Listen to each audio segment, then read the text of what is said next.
ಮಕ್ಕಳಿದ್ದಾವೆ.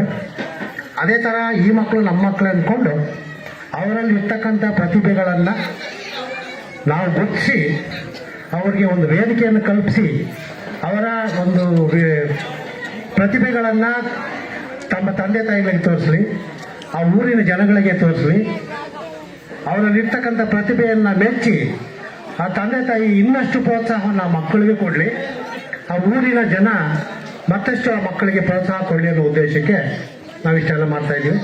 ಜೊತೆಗೆ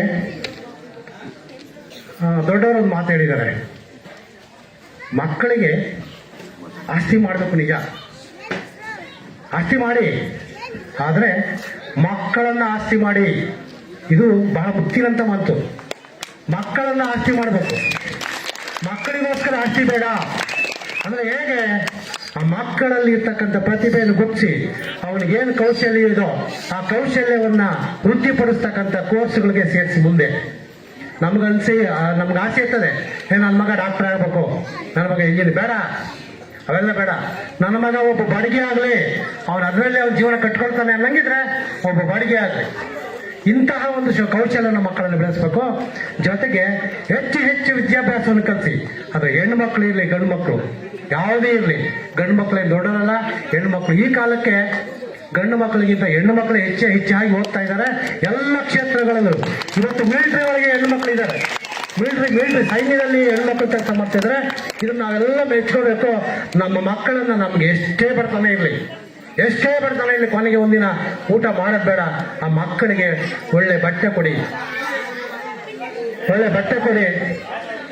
ಅವರಿಗೆ ಓದಲಿಕ್ಕೆ ಏನೇನು ಬೇಕೋ ಸಲಕರಣೆಯನ್ನ ಕೊಡಿ. ದಯಮಾಡಿ ನೀವು ಸಾಕಷ್ಟು ಖರ್ಚು ಮಾಡ್ತೀರಾ, ಹೊರಗಡೆ ಹೋದಾಗ, ಊರಲ್ಲಿ ಕೂತ್ಕೊಂಡಾಗ, ಅಂಗಡಿಯಲ್ಲಿ ಕೂತ್ಕೊಂಡಾಗ ಸಾಕಷ್ಟು ಖರ್ಚು ಮಾಡ್ತೀರಾ, ಅದು ನಿಮ್ಗೆ ಲೆಕ್ಕಕ್ಕೆ ಬರಲ್ಲ.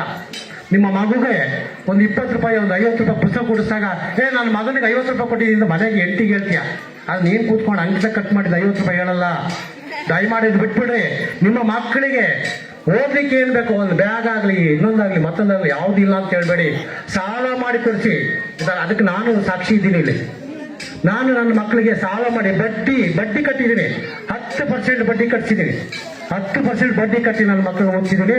ಇವತ್ತು 3 ಜನಕ್ಕೂ ಟ್ರಿಪಲ್ ಡಿಗ್ರಿ ಮಾಡಿಸಿದ್ದೀನಿ, 3 ಡಿಗ್ರಿ, ಒಂದಲ್ಲ ಎರಡಲ್ಲ 3 ಡಿಗ್ರಿ ಮಾಡಿಸಿದ್ದೆ ಒಬ್ಬರಿಗೆ.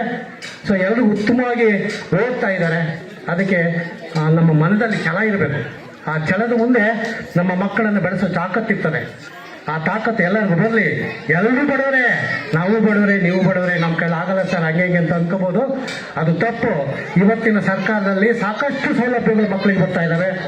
ಮಕ್ಕಳನ್ನ ಶಾಲೆಗೆ ಕಳಿಸಿ, ಗೌರ್ಮೆಂಟ್ ಶಾಲೆಗೆ ಕಳಿಸಿ, ಗೌರ್ಮೆಂಟ್ ಸರ್ಕಾರಿ ಶಾಲೆಗೆ ದಾಖಲು ಮಾಡಿ. ಇದು ನಾನು ಒತ್ತಾಯ ಮಾಡಿ ಹೇಳ್ತೀನಿ.